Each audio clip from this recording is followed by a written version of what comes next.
Assalamualaikum warahmatullahi taala wabarakatuh. Di sini saya akan menjelaskan tentang konsepsi tentang moderasi Islam.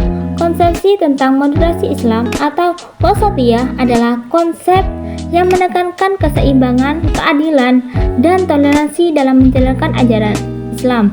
Moderasi Islam tidak hanya relevan dalam konteks sosial dan politik, tetapi juga dalam kehidupan sehari-hari umat Islam.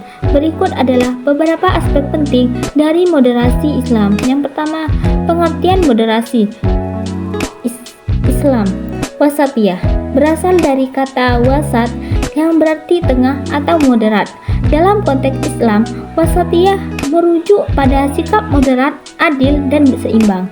Sikap tengah menghindari ekstremisme dan kekurangan dalam segala aspek kehidupan.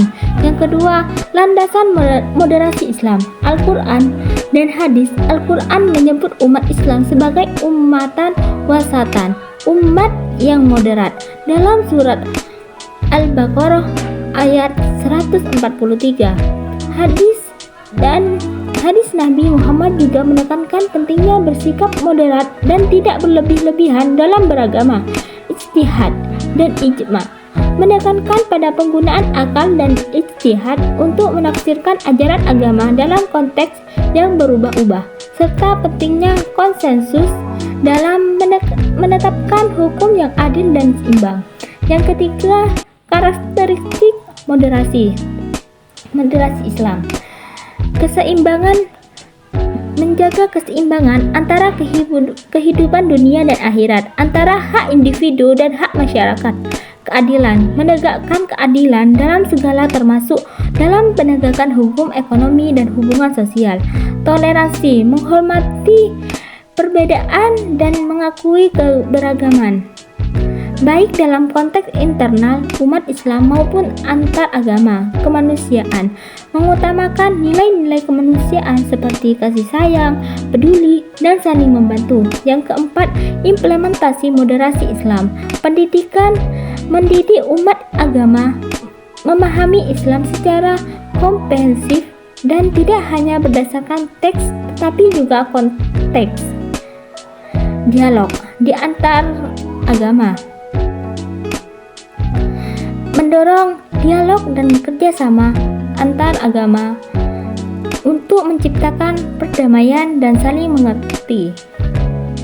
Praktik keagamaan, mempraktikkan ajaran Islam dengan cara yang moderat, tidak berlebihan dan relevan dengan konteks zaman. Yang kelima, moderasi dalam kehidupan sosial dan politik. Keseimbangan dalam kebijakan publik, menerapkan kebijakan dan yang adil dan seimbang untuk semua lapisan masyarakat. Hak asasi manusia, menjunjung tinggi hak asasi manusia dan menjamin kebebasan beragama serta kebebasan berbicara. Anti ekstremisme, menolak segala bentuk ekstremisme, kekerasan dan keradikalisme yang mengatasnamakan agama.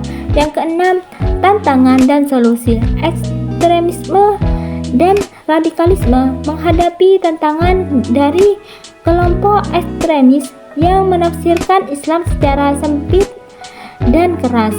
Solusinya adalah melalui pendidikan yang baik, dialog, dan pendekatan yang inklusif. Misinterpretasi ajaran, mengatasi kesalahpahaman dan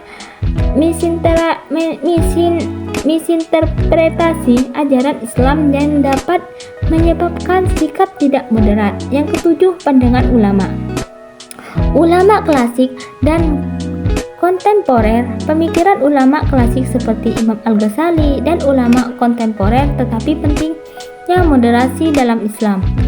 Fakta dan keputusan, panduan dari fakta dan keputusan ulama yang menekankan moderasi sebagai prinsip dalam beragama. Sekian dari penjelasan saya. Assalamualaikum warahmatullahi wabarakatuh.